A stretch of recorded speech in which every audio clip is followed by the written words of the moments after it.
এই এই দেখো, চাল কিন্তু বারণ তো, তুমি কি যাবে না নাকি দোকানে চাল আনতে?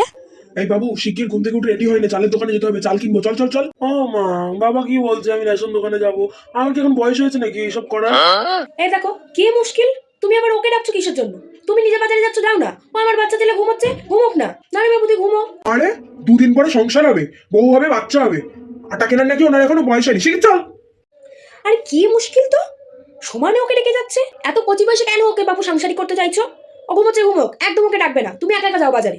এই যে শোনো, তোমার ছেলে আর এখন কোচি নেই। আমিও যে রেশন দোকানে যাই, ওখানে দেখি কত ছোট ছোট ছেলেরা 5 কেজি 6 কেজি করে চাল তুলে তুলে নিয়ে চলে যাচ্ছে, আর ও এখনো কোচি।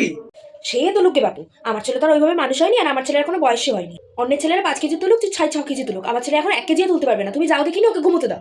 ওকে মাথায় তুলছো তো? তোলো তোলো, পরে তুমি বুঝবে আসল খেলা। ও, এত সকালে আবার কে ফোন করছে? জানি না আমার ছেলেটা ঘুমায়, কে দেখি তো। কোথায় যে গেল আমার আধার কার্ডটা? সেদিন তোমার সাথেই তো আমি দোকানে গিয়ে, মাংসের দোকানে গিয়ে